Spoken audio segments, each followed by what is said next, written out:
What's up, everybody? This is the Anime Squad Podcast, episode 64. I'm your host, Omar. And this is David. And this is Josh. And as obviously you can hear that our other member, Robbie, is not here, unfortunately, here today.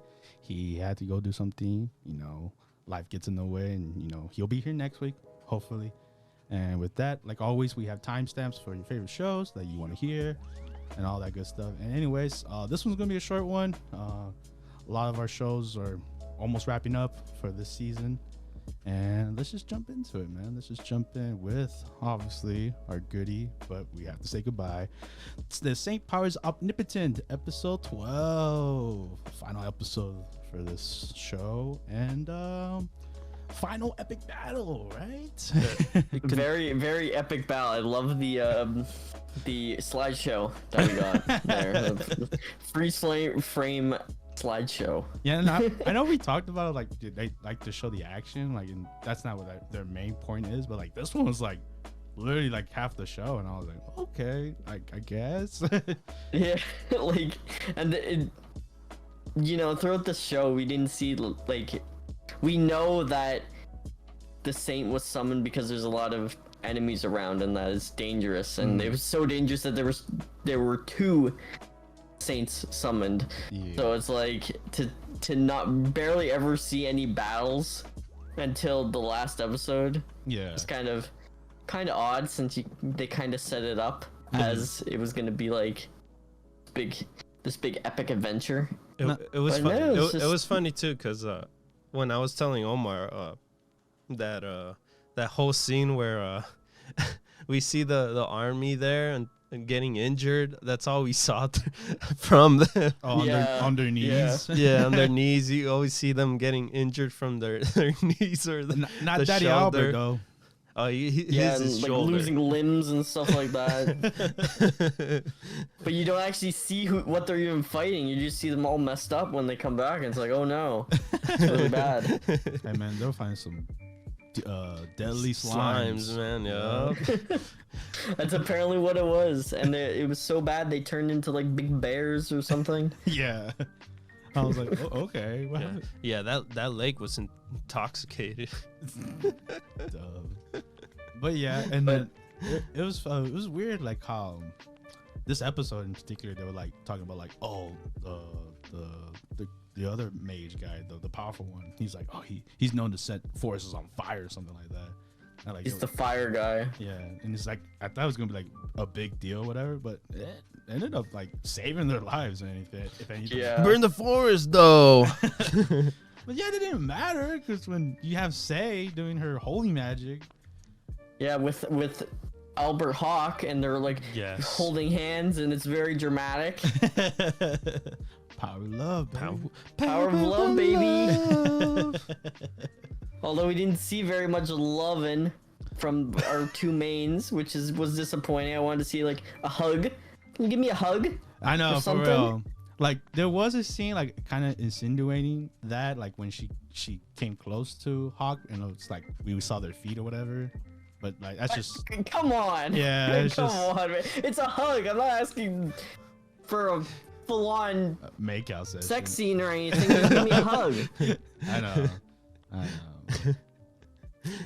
It's just what we got, man. Unfortunately, and they were trying to keep it wholesome. Trying to keep it really wholesome. Yeah.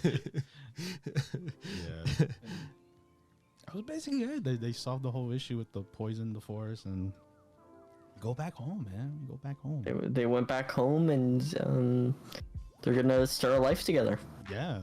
It felt like I told Omar again, where it feels like the series might it could either end or continue. Like, yeah, when I watched it, I was thinking that there's definitely gonna be a season 2.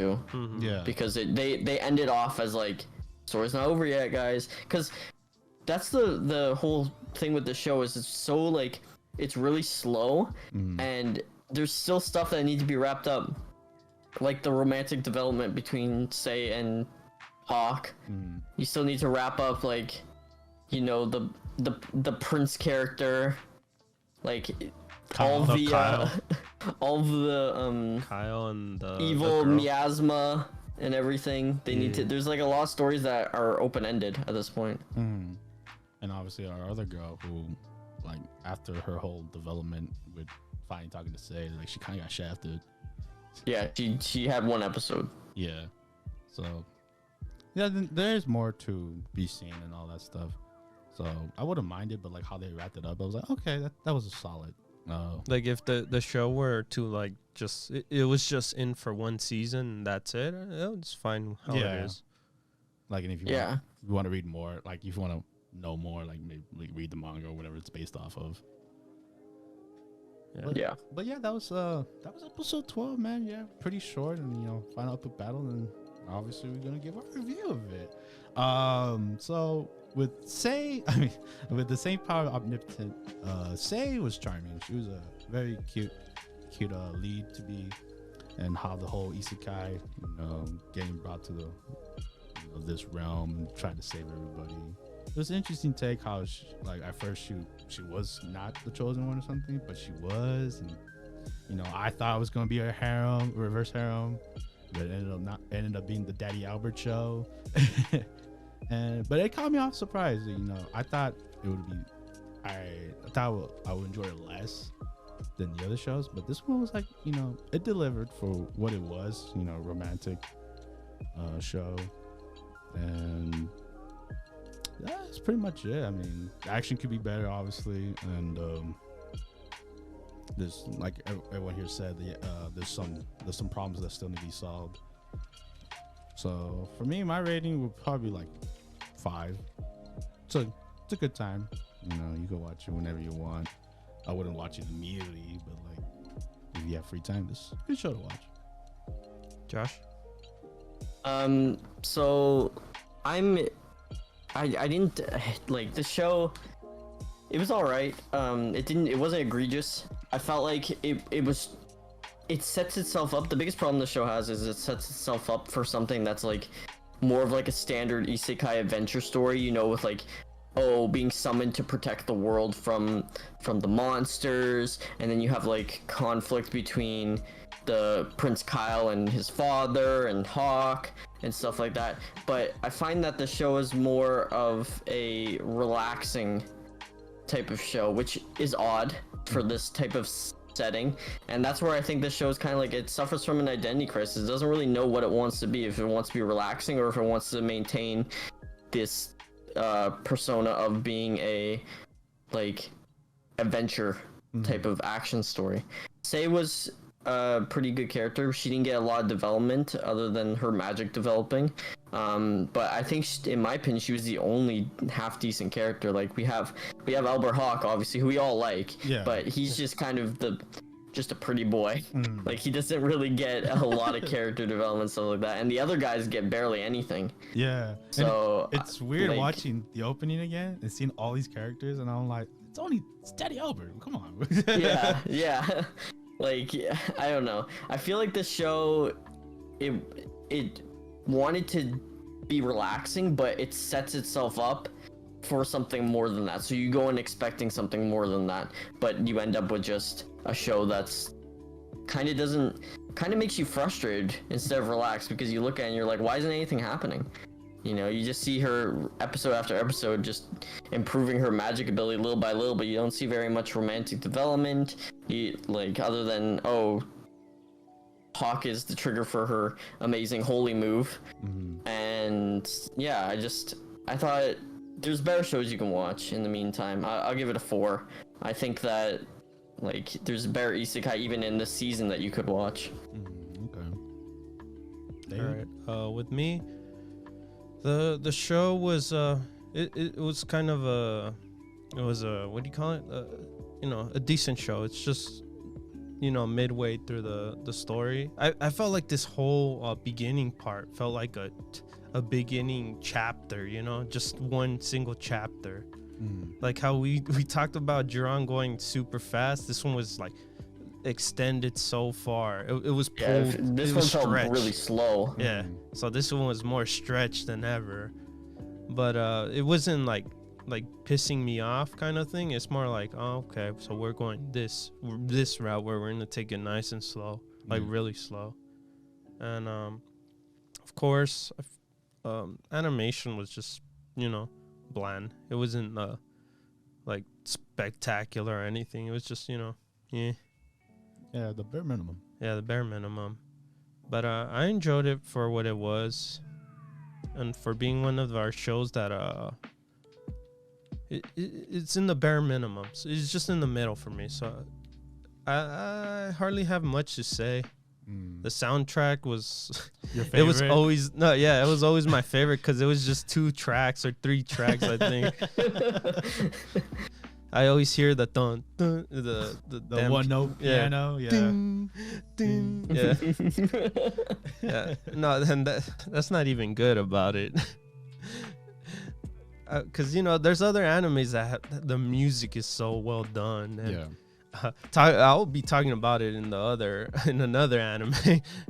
but the soundtrack here was, you know, it was just your average anime kind of, you know, noises. A 5.5. Okay. Just a 5.5. Just in the middle. Yeah, I feel like we're all kind of just it's a mediocre show. It's not amazing, but it's not egregious. It's not like horrible. Yeah. So hey, at least we didn't. I just didn't want to put my hairs when I'm watching the show. Or put you to sleep. Yeah. Guys, we forgot to put Robbie's review. For Saints Omnipotent.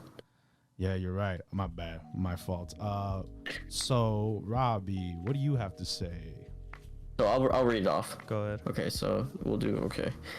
My rating for Saints Power Omnipotent is a solid 5.5. It's a decent show with a slow pace that adds to the atmosphere, but that slow pace is also more of a detriment when you realize that not much for progression happens, especially in the last quarter of the show. Overall, I'm looking forward to the next season, but mostly so that we can continue the story more. That's true, actually. Now that he brought up, like, the ending half of that show, it was slower.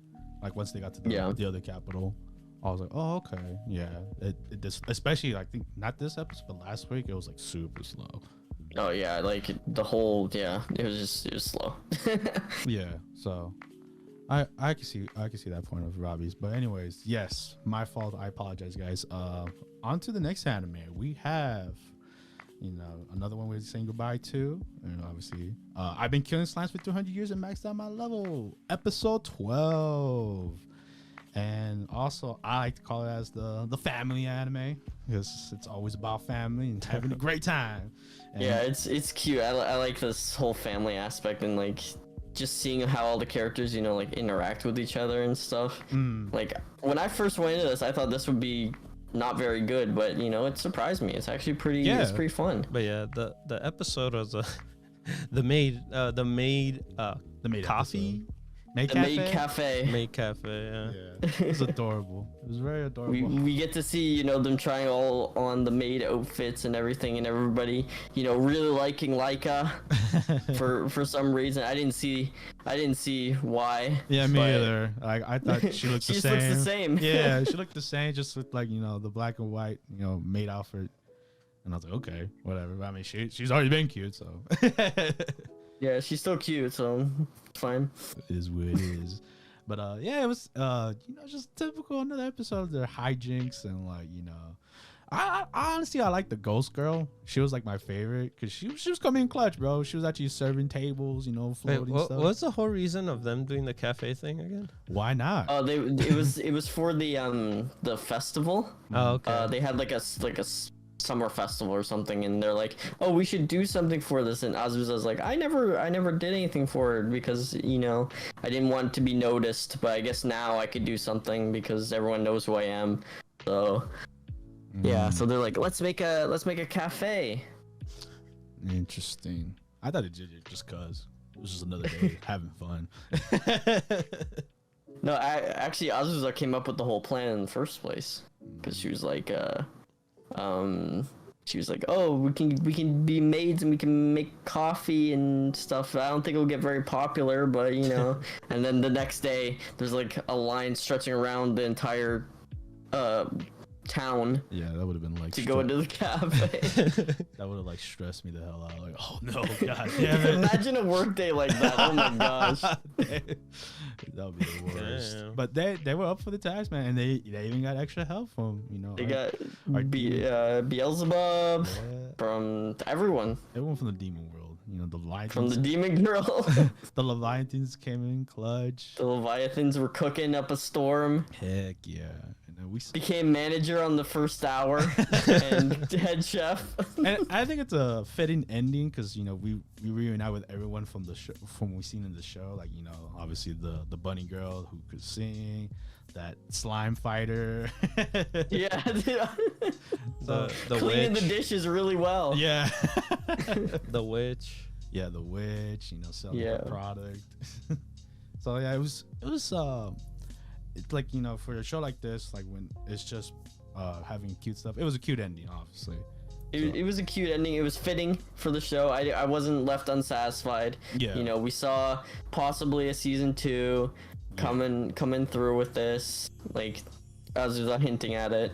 Yeah. Saying they want more adventures every day. But like, And you know, the last like few words that Azusa said really were like, it was nice because, you know, she lived for 300 years of a quiet life doing really nothing except the same thing, killing slimes every day, and now her life is more exciting and she's enjoying it. no, yeah, no, very much so. Like, and it's very cool in that last shot where like it's her and Laika killing slimes. Like, Yeah, the first 2 members of the family. I thought it was funny. I was Yeah. like, no, they're killing the slimes again. But we've already established that the pink ones are the evil ones. Yeah. I know. That's what I was So I it's was okay to kill the pink ones. Yeah, it was a very cute show, and I guess we gotta give our review of it, man. Because for a cute ending, we need a review.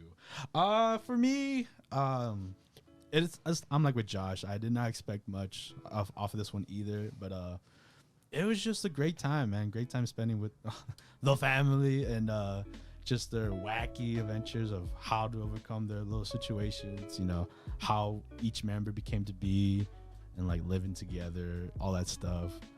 Like, I think everyone was very enjoyable to see. Beelzebub was probably my favorite. She always came in clutch, saved the day many times.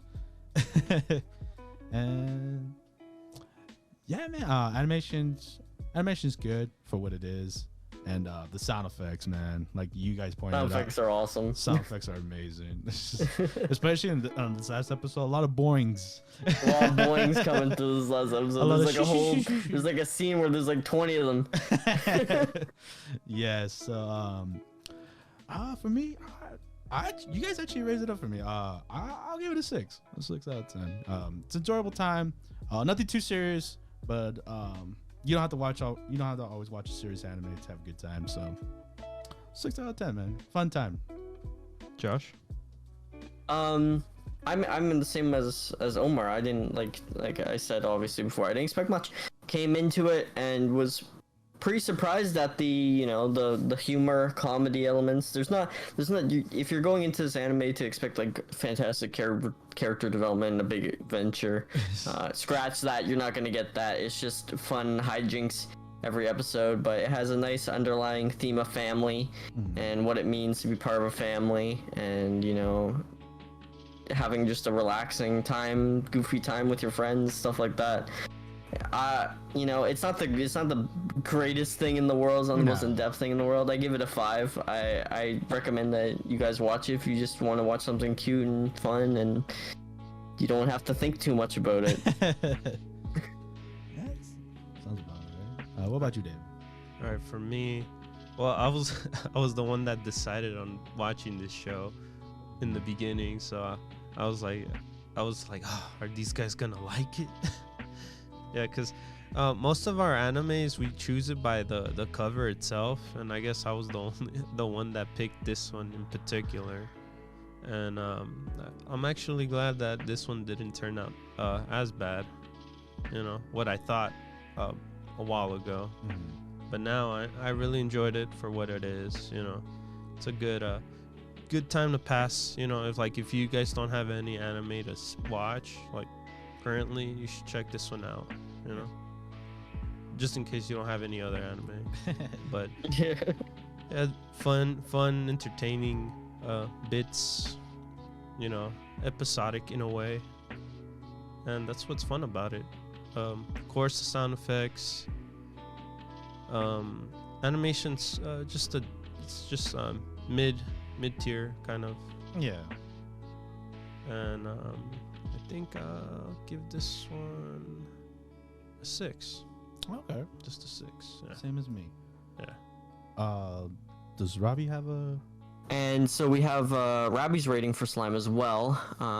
He says he'll give it a 7 out of 10, and it was an enjoyable and colorful cast of characters, and he would definitely love to see more of the show. Hopefully a second season. And with that, we move on to the next anime. One that I thought was going to end this week, but surprised me, it did not. Mars Red, episode 12. And I kind of wish it did. But, yeah, same. I'm kind of getting tired of it. It's not saying it's like horrible, but it's just I don't really know what's happening anymore. Yeah. And I'm kind of lost. I was lost in the beginning of this episode even more. I was like, I was lost. I was probably started getting lost in the show probably the last 2 episodes. Yeah. Well, I'm just saying this episode in particular, I was even more lost. It was weird how we finally got development of Rufus, of all people. But he gets like an entire character arc in one episode. Yeah, because he was always in the shadows, like always making his plans and tricks, and then now he's in the forefront, and you're like, okay. And then he just dies. Yeah, it's just like they're like, okay, finally we see him actually do stuff, and then he's built up as this like crazy villain who's like super powerful, and then he's just super pathetic in the end. I was giving what was it? I was saying my little story, or like, oh, I'm gonna create this story for him. I was like, oh, he left Europe because Europe didn't like him, like the vampires from Europe. So I was planning like, oh, this is the reason why he came to Japan, and the people that was with him, he hated them, so he executed them. So that's the reason why he's not with those vampires. And he just wants to be the king of vampires, man. Yeah. That's all. That's the thing. I was creating the story within my head at this point. I was like, I'll make it right in my head. I'll make it work. I'll make it work. And honestly, that was a better story than what we got, because when they showed him off in the anime, he's kind of like a coward. He's kind of like you don't really care. He just kind of sucked. Yeah, like to make me believe that he planned all this from the very beginning. I'm like, I don't think so. I don't buy it, man. I don't buy it, buddy. I'm the king of vampires. I'm the king of vampires. Yeah, I'm the king of vampires. Like he just loses it when he sees Derfrod again, and I'm like, dude, like it's like a mental breakdown. He's like, ooh, it's really bad. David out here doing the writer's job for them. and then the whole other plot with Suwa, the masked guy, of him and the other girl who betrayed them. I don't know. Well, she was created by the king, the Rufus, I think, created. I didn't even realize that was going on when I saw it. I was like, who is this? Like I forgot who it was. I know who she was, but I was like, why are you doing there? Yeah, like what's going on? Yeah, like, we didn't see any hint of her being a bad guy at all. And then she just gets resolved immediately. That is the question. I was like, why did she do this? What was the whole point? Does it matter? Apparently not. We just see her and Suwa just together. I'm like, what? Oh, okay, I guess. Yeah, because tainted blood, man. They're both tainted. Yeah, they're both tainted. They're both vampires. Oh my god. Tainted vampires. Man, I don't have high hopes for the last episode. I don't even know what's gonna happen, man. Yeah, and then obviously the reveal with Kurusu trying to fight Maida.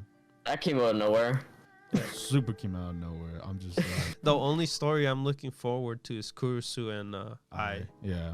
That's the only thing I'm looking for. That's the only one that has like even a little bit of development. The scene with I, like how she was like, we can't be together because he's a vampire and I'm a human, and then all that stuff, generic stuff, and like her trying to like confess his feelings finally. And just like, girl, you should have just said that when you were giving him blood. But hey, it wouldn't be dramatic that way, right? No, come on, man. It's an anime. I know. She's probably gonna get killed next episode. I have a feeling. Damn. And become a vampire? Yeah. Or die not being able to become a vampire. Damn. That would crush. Making it entertaining, huh? But yeah, that was Mars Red, and next week will be the last one, hopefully. And with that, we move on to the next anime, Tōkyō Revengers, episode 12. And we live happily ever after, Revenge. Right? Yeah, the end of the story. Revenge.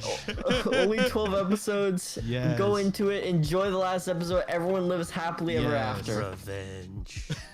Obviously, as you can hear, David, this is not the end. We have to. It's ominously saying revenge in the background. Yes. We're not done yet. We're not going to be done for a while because we get really graphic scenes actually, and quite disturbing how they go out. It's we find out that things are not sunshine roses, and that while he did save everybody, he did not attack the root of the problem. Nope. Barely got the It surface. grew, and it still is festering as an open wound. Gotta take out the mafia. I mean the gang. Yeah, Mr. Punishment over here, right? Yeah. Mr. Punishment Yeah, Mr. Sin and Punishment. ominously runs into him in the bathroom and says, I should have taken both of you out. And I'm terrified. Yeah, man. That whole crashing was like, damn, bro. That's pretty nuts. That was horrible. Yeah. I had to take a break from the screen actually. Damn. I actually turned off the episode and went and walked around for like 10 minutes and was just thinking about life. Yeah, man, because you're like, damn, not Hina again, bro. Like, Especially when we found out, like, we're talking about the obviously horrible moment, but especially when we found out that the time was altered so much that it wasn't even Hina who broke up with him anymore. It was just Takemichi who did, and that she never lost feelings for him, and that she was really upset about it. I have a feeling the reason why he probably broke up is because of maybe what happened during the whole gang thing, and he had to do something where he has to stop him from being with her. At this point it doesn't really matter. He has to go back in time and you know, now he knows he has to do a lot of things now again. He has to go back. He has to become the leader of Toman so that he doesn't join up with Kiseki, who's the main antagonist guy, who we haven't seen very much of. We've only seen little bits and pieces, but he is the guy that causes all the problems. And then he has to go, and he also has to keep the relationship with Hina going, because clearly something happens along the line where regular, not controlled Takemichi doesn't like her anymore. yeah, that's crazy. I couldn't believe that was the case of how they broke up, and especially on the day he broke her up, Christmas Eve. Who breaks someone up on Christmas Eve, and he took her to like a nice area too. Yeah, like, you jerk. Like, oh my gosh, Takemichi, you're such a doorknob, dude. For real. Look at who you have. Look how nice she is. I was yelling at the screen, bro. I was like, you're an idiot. Obviously, she still likes you, idiot. Why do you need to go wash your such a face? gentle soul. And like, oh, what a mess. They were both being childs too in the beginning. I was like, oh my god, come on. Yeah, they were just sitting there being like, just sitting there like not talking. If anything, the like, brother was guys. being the adult. I know, for real. And they kept talking about the necklace, and I'm like, bro, just ask her about it, man. Jeez. You know what it is. Man, if you were here, man, you would have seen me like raging at it, and I was like, my god, dude, like, obviously she still likes you. You're an idiot. Takemichi, get it together, figure it out, dude. God, stop crying. But yeah, that's But we're our. not And then when he does confess, it's like, oh man, she's not clearly doing dying. well. She's lost half her body. Like, man, she got squash. Yeah, man. That she got smushed. that little tiny car. Nope. Yeah, I pointed it out too, bro. Like, It was a Kia Soul, I think. oh, was it? that I thing's thought it was not like a gonna Mini survive. Cooper.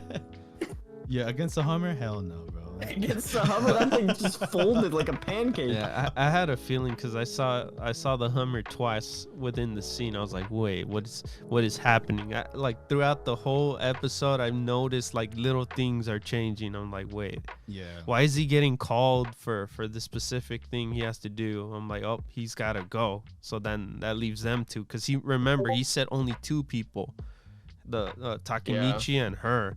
So this was all planned from the beginning of the episode, and I was like, damn. I just want to say though, seeing Akun like do it, I was like, oh, nothing's changed. Oh no. Yeah, I just want to say though, like for Hina's brother to just leave the car, I would never done that. I'm like, all right, y'all get out. I mean, to be fair to him, like first of all, he wanted them to reconcile because like he knows that they're very important to each other, obviously. And they like each and other. Yeah, also, like, he thinks everything's solved at this point. Yeah. He has no reason to suspect that things aren't different. Hina's alive. She didn't die on the day she was supposed to die. So he trusts her on driving too, of course. He trusts her, right? Yeah. To, like, you know, live still, not just get run over by a Hummer. Yeah. No, I know. He was part of the plan. The reason why is that they called him to go over there. It's not like he went there for that reason. You get me? Yeah. Yeah. Yeah. They probably called him and pretended to be that so they could get him out of the car. Yeah. So it could only be them two. So which begs the question too, because you know we saw Hanma come up and be like, I wish I could have got both of you. So do you think that Kiseki and Hanma know that he's manipulating time? I feel like so. I feel like they're. I feel like they do as well, because why would they suddenly just target him after so many years? No, yeah, I feel like so, and I feel like they know, like, okay, Takemichi's is a problem, so we have to like get. We have to eliminate him. Because that will make our enemy like more threatful. Like, oh, okay, he's in it. Like he knows. Like obviously when previous episode with Mikey knows too. He was like, wait a minute. Yeah. How did you know? And Akun knows as well, as we saw in the beginning. Yeah. So it's up in the air, man. Like people know that he's doing something to manipulate the situation from the inside, and Kiseki wants to eliminate him. I actually really like Kiseki as a villain because he's so like enigmatic. Like you don't see him. He's never there, really. Yeah. His cronies are there. But people always say how scary he is and stuff. Yeah, so I can't wait to see, like, you know, his official reveal, you know. It's kind of like in JoJo Part 5, the boss. Oh, Diavolo, yeah. He was never there, but until like the very end is when he appears. Yeah, that makes sense. Yeah, I think we're gonna get something like that for this one too. Like that's gonna be like the final battle. Like if Takemichi, we already heard that he's gonna become the head of Toma and prevent them from ever linking up together. And stuff like that. And you know, it's crazy episode, man. Nah, yeah. It hurt me on a deep emotional level. Yeah, man, because obviously you don't want to see Hino suffer, but you know, suffer. We didn't want to see anyone suffer. Just, like, it made me angry because, you know, even when she says, you know, he's like, oh, she's alive still, this is amazing, and then she's like, I can't feel my legs, and looks down, and she's just, they're missing, they're gone. And he's like, oh my god, this is horrible. That was the funny thing, is like Omar was he was yelling at him, like Takemichi, like, to get out of there, man. But the funny thing is, like, you don't think at that moment, man. He's just there trying to get her out, you know, mentally. He just wants to be with her. You know, and like, especially when she's still alive. Like when you see someone in that situation who still has a heartbeat, is still breathing, any normal person is gonna be like, I have to save this person, even if they're like, you know, on death's door, as Hina was. Right? Like he's still gonna be in there, and he has to talk to her and be with her till the end. She had to push him out of the door. Yeah, could have died right there. He could have died. He was honestly like millimeters close. Takemichi has so many moments he could die, man. He's unstoppable, baby. I don't think so. I don't think so, man. You know what I would do if I was in Takemichi's shoes? I'd be like, Naoto, I'm coming for you. Handshake me right now. Don't, not even explain what's happening. Just handshake me, and then I would go back in time, go straight to Mikey, and say, teach me how to fight right now. Learn how to fight, and then kick Kiseki's ass. We will see, man. We will see in the next episode. 'Cause obviously, If only it was that easy. yeah, if only it was that easy, man. If only life was that easy, you know. If only I could control the story. But yeah, obviously this anime will be carrying over for next season, so look forward to that. This is not ending anytime soon. We're only halfway through. Basically. And with that, we move on to the next anime. Oh man. Another one that's going to be carrying over for next season. Oh man. To Your Eternity. Oh man. Episode Oh, man. 11. And David, I'm gonna let you start off here because this is your show. This was a humongous episode. Damn. yes, damn is right. Damn. No, you know what, Josh? You go, man. It's hard. It's hard to talk about this Damn. episode. It's really, it got the feels came in, man. Yeah. All right, so before we get to the elephant in the room, let's talk about Gugu. how everyone had to glow up, Oh yeah. and we saw a little bit of that in last episode at the very end. Yeah. But we found the reason why Fushi was growing up is because if he stays in a form for too long, that form actually grows up normally. So that begged the question for me: if he stays in a form for an extended period of time, will that form die off basically? And will he be forced to go to another form because it's shown that he can grow? So that raises an interesting question. Seeing Gugu, big strong man, Yes. is nice. Beautiful. And we also discovered that Reen actually does like him. Of course. Who wouldn't like that hunk? Who wouldn't like that hunk of a man? That statue of a man. But We like, also see his brother. yes, Oh, I was gonna bring that damn. up. Yes, his brother returns, and It's not a happy reunion. of course No, not. it's dude. not. Obviously, It was difficult to see too, man. it was because I honestly felt it. Like you could understand. you felt like Gugu in a way. Yeah, At that 'cause moment, I remember. who wouldn't? Like I know. he stole his money and left him. He left him to die. He left him. And then he's like, "We're still brothers, right?" He's like, "No, No, you're we're not not, my brother." brother." Yeah, if anything pisses me off, you're doing fine.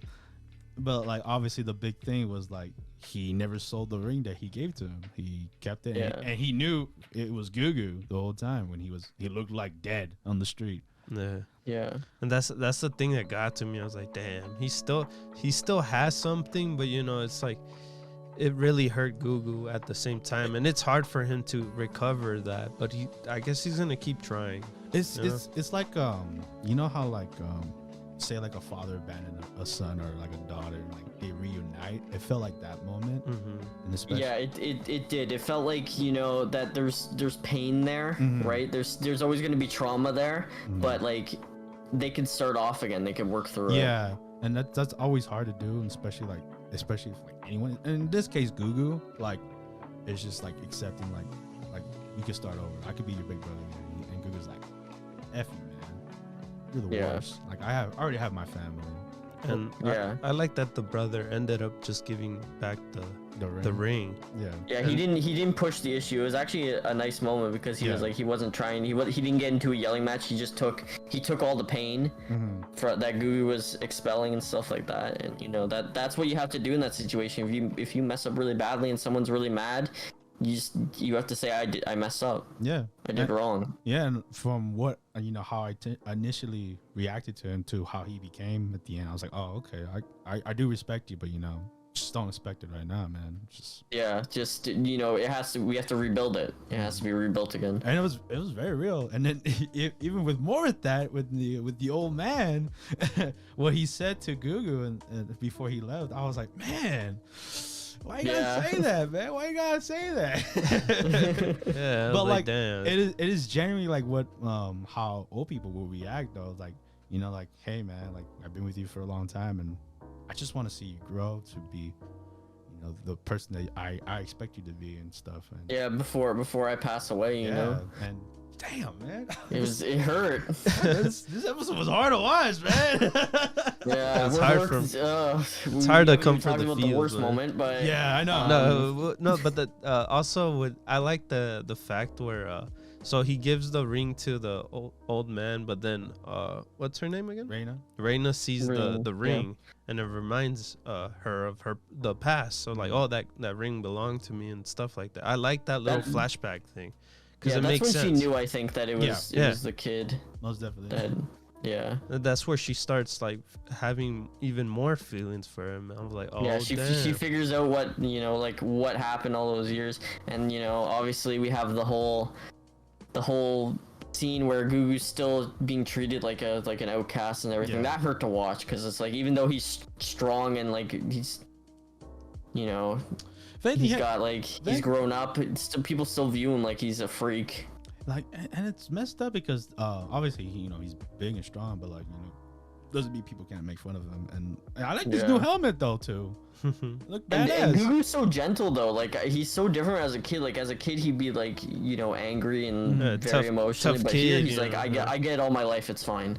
Yeah, and it's just obviously the growth of him as a character it shows. And Fuji too. Even though he doesn't like show enough emotion, he feels, a part of this. Oh, yeah. And like, there's even like a scene where like Fushi gives advice to Gugu, man. He was like, hey, man, just live your life. Yeah, he repeats something he heard a long time ago. Mm-hmm.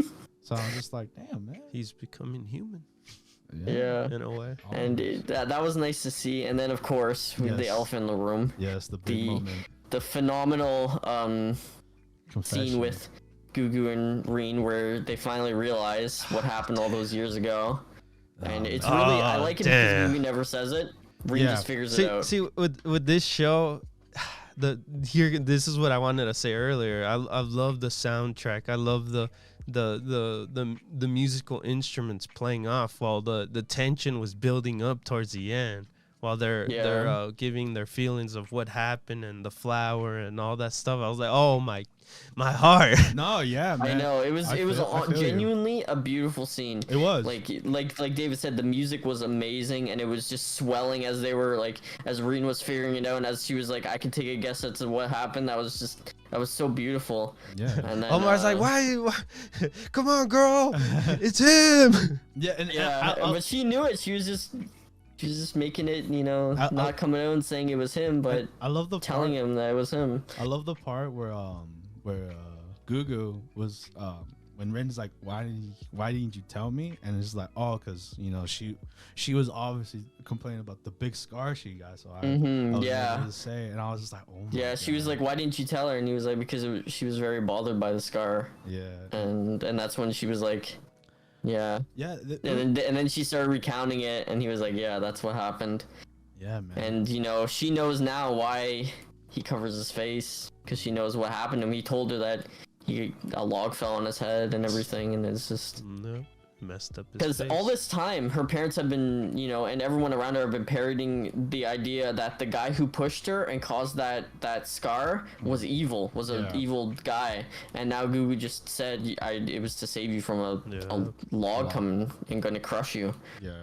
And obviously the other elephant in the room where either it was the Nookers or it was the Nookers. It was the Knockers. They came and they destroyed the part of the right after the confession. That was just, oh my gosh, my heart, dude. Why were there, man? Why? They were literally just gonna embrace too. It was gonna be cute. Yeah, and then God shows up. The God entity is like, hey Fushi. Hey Fushi, you gotta go save your friend. Fushi's like, damn it! Like what? Why? I was like, hey man, I warned you, man. Yeah.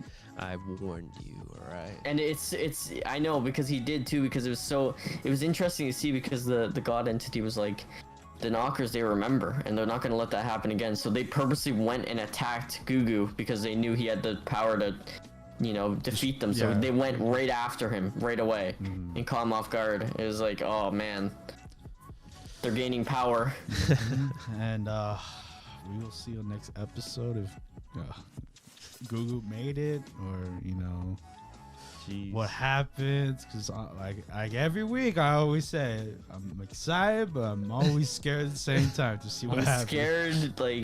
scared the poop out of me, man. About what's gonna happen. And it was just a beautiful episode, honestly. Just how it was told, how all the emotional beats hit, and they hit hard, and just it was a great time. This show does a phenomenal job of hitting emotional beats. Like it's one of the shows that can like make you so happy and then make you so sad It knows it knows how to attach you to a character for a minimum like right away episodes. too. Like we were saying when Gugu was first introduced, like I fell for Gugu right away. Like he's just an awesome character. Yes, most definitely, man. From like 1 episode to like 3 episodes and almost like 6 episodes where we care about like one character, we care about another character. No, yeah, I think that's just great. Jeez. Great writing. Yes. Great storytelling. Mm-hmm. So, Great storytelling. So with that, obviously that's going to continue next season. This is not done. And we move on to the next anime. My Hero Academia! Season 5, episode 14. Now we are in a new arc.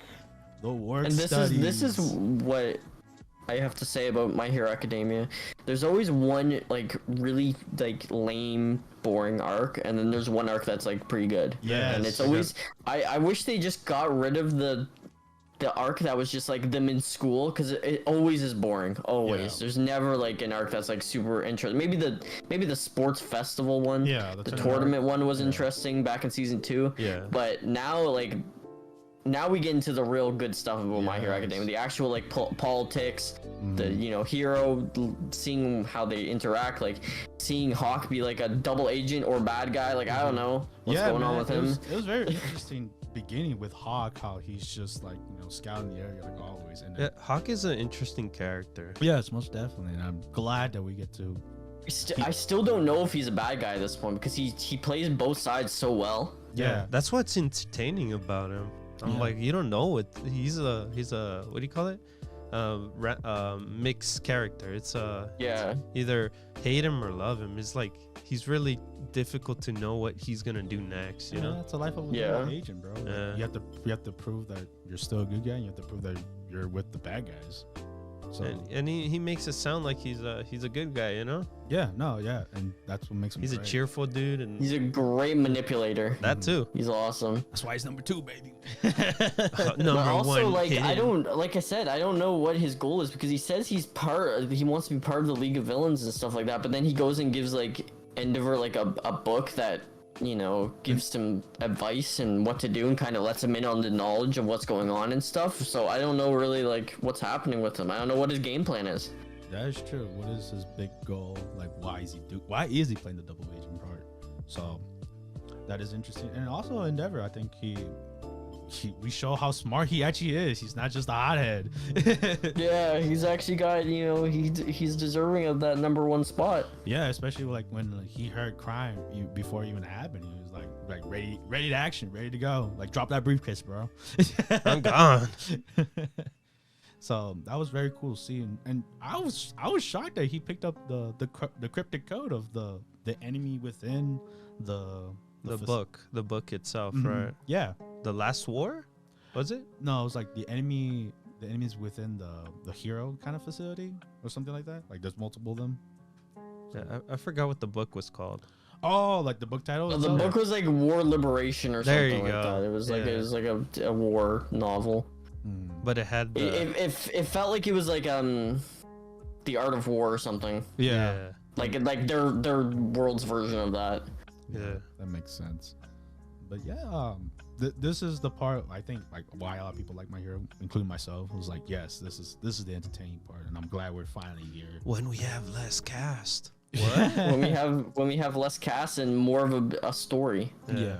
So we get more of the main 3 guys, Deku. Yeah, which is good, because like these guys, they've received the most development. Like everyone else focusing on like some of the other characters is like, why like unless you're gonna actually develop them, like unless you're gonna actually develop Uraraka or another one of the characters, like just focus on our main 3 guys. Yeah. And that's just like the whole problem with the big cast and shonens and stuff. But I'm with you, Josh. I'm glad we're with our big three, Bakugo, and Deku, and Todoroki. So Yeah. we will see next. Can't wait what happens next. Yes, and unfortunately, that is the last of the animes because Dragon Quest decided to do a recap episode, and I say it was a good call because we're 37 episodes in. A little recap wouldn't hurt nobody, but obviously, there's nothing to talk about Dragon Quest Die. And with that, we move on to the news segment. Yes, our daily dose of King of Fighters 15 has returned. I really don't care, but yeah, let's go. Yes, unfortunately, Robert won't help me, but Vanessa from King of Fighters 15 returns. She looks cool. She ground and pounds enemies. Yeah, Punches them. Punches them repeatedly. I mean, that was her specialty. Like With her big hands. David thinks she has big hands. I think they're fine. Hey man, look, I'm not judging her. She's good. Yeah, and I don't judge people. If they have big hands, they have big hands. Just means they can punch harder. She's built for fighting. Yes, and the King of Fighters. but yeah, also her team was revealed, which obviously the two females, the Team Secret Agent.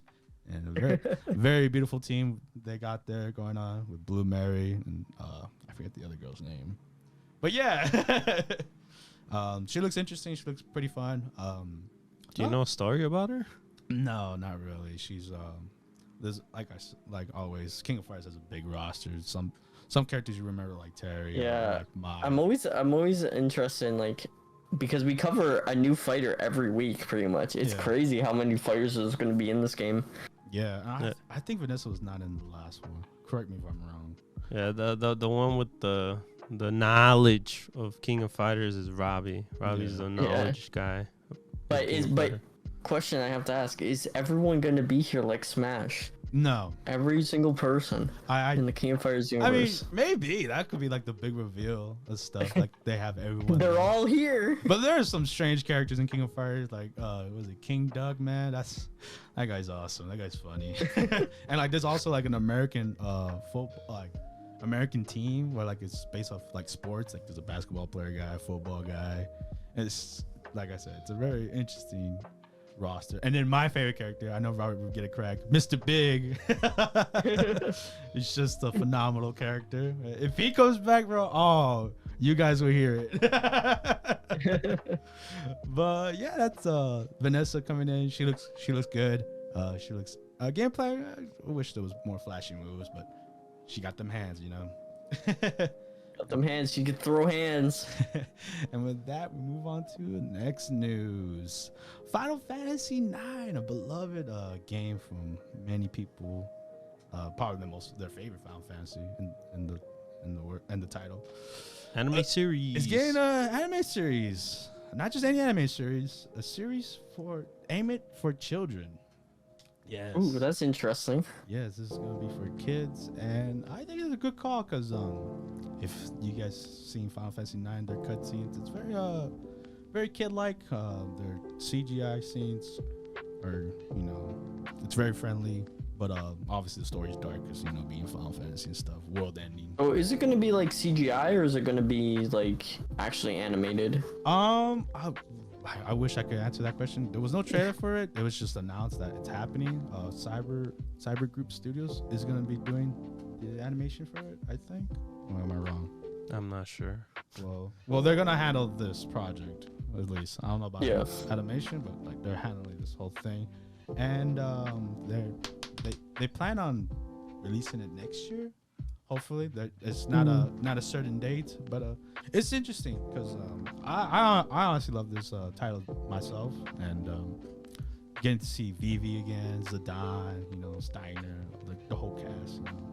That'd be great, man. That'd be great for me, and just seeing how kids would react to it. It's interesting. Yeah, I'm looking forward to it too because I never grew up with Final Fantasy, so maybe this will help me get into the franchise. No, yeah, I hope so, man. I mean, we'll see how they handle the story. I mean, I'm pretty sure, like, there's some kids shows that handle like mature themes and stuff like that. Oh yeah, there's lots. Yeah, so There's lots of kids shows. this fits right in that category, and obviously, I can see them marking the crap out of Vivi like they already do. Obviously, being the classic black mage look, and if you, I won't spoil it here, but his story is pretty sad. And yeah, just look forward to that. And on to the next news. If I'm not done talking about sad news, Akihabara, a beloved otaku heaven for most people. If you've ever been there, it's awesome. If you're an otaku fan, I would recommend you going there at least once in your lifetime. But unfortunately, if you're looking forward to the arcades, that won't be the case no more, because their last arcade area building will be closing down soon in June 30th in this month. That's upsetting because like I've never been to Japan, and you hear always about the arcades and how it's like a little slice of history. So that sucks that I will never be able to go into an arcade in Akihabara. Yeah, because little by little, I feel like arcades are starting to die finally in Japan. Yeah, I mean, we have big wise. so many ways of playing video games now. Yeah. Like, instead of getting up and going out to do it, you can just get it on your PS5 and download it digitally. You don't even have to order from a store anymore. You can just download it digitally. Steam, buy it off Steam. Yeah, and I think because of the whole pandemic happened the last year, it really affected the arcades. Because no one was going. Yeah, no one was going at all. Money coming in. Yeah, and arcades need to live off like every day, so that really hurt them a lot, and it just sucks because like I've been there a couple years ago, and just I remember spending a lot of time in the arcades and just seeing all these old retro games like Outrun, the House of the Dead.